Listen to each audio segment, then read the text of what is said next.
அனைவருக்கும் வணக்கம். அரசியல் வரலாற்றில் யாரும் தேர்தலில் நிற்கலாம், யாரும் வெற்றி பெற்றும் ஆட்சிக்கு வரலாம், அதெல்லாம் மாற்றுக்கிறது கிடையாது. ஆனால் களத்தில் ஒரு பயணம் இருக்க வேண்டும்.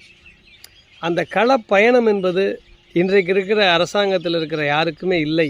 அப்படி ஒரு சில பேரை தவிர, அந்த அரசாங்கத்தில் மாற்றுக் கட்சியிலேருந்து போனவங்களை தவிர மிச்சம் கிட்டத்தட்ட 90% பேருக்கு ஒரு துரும்ப கூட எடுத்து வைக்காத நபர்கள் திடீர் எம்எல்ஏக்களாக, திடீர் முதல்வராக, திடீர் அமைச்சராகவே ஆயிருக்காங்கங்க. அவங்களுடைய பின்னணிகளும் ரொம்ப வரக்கூடிய வரலாறுகளை பார்க்கும்போது ரொம்ப மோசமாக இருக்குது. சரி, பரவாயில்ல, வந்தாச்சு. சரி, எப்படிப்பட்ட சூழ்நிலையை இந்த மக்களுக்கு தரணும்?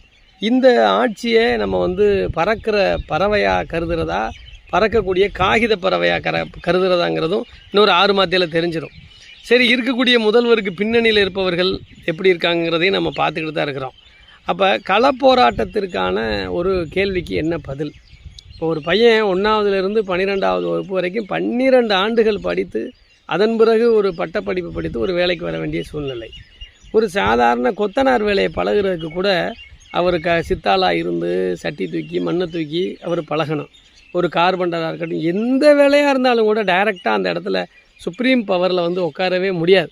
அரசியல்லையும் அப்படித்தான் இருந்தது. உலகம் முழுவதும் இன்றைக்கு வரையிலையும் கூட நீண்ட நெடிய பயணத்தின் விளைவால் மட்டும்தான் மேலே உட்கார முடியும். ஆனால் உலகத்திற்கே அறிவாளியாக இருந்த ஒரு தமிழ் சமுதாயம் மிகப்பெரிய ஒரு கேள்விக்குறியோட தன்னுடைய அறிவை தூக்கி வைத்து விட்டு ஒரு மூடத்தனமான ஒரு மோகத்திற்காக பதிலளித்திருக்கிறார்கள் என்று சொல்லுகிற பொழுது அதை ஜீரணிக்க முடியாத 70% பேர், இந்த ஆட்சியை 70% பேர் எதிர்த்திருக்கிறார்கள்.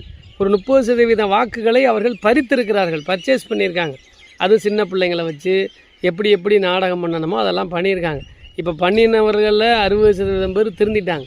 நிச்சயமாக வருங்காலகட்டங்கள் நிச்சயமாக மாறும். அப்போ களப்போராட்டம் தான் நிரந்தரமாக நிற்கும். களப்போராட்டத்தின் மூலமாக வந்தவர்கள் தான் அந்த சமுதாயத்தின் பார்வையில் தொடர்ந்து பயணிப்பார்கள்.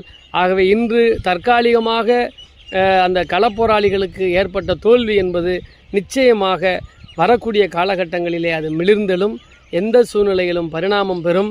அந்த களப்போராட்டத்தில் வருபவர்களும் களப்போராட்டத்தில் தங்களை இணைத்துக் கொள்பவர்களும் மட்டும்தான் அந்த சமுதாயத்தை செவ்வனே கொண்டு செல்ல முடியும்.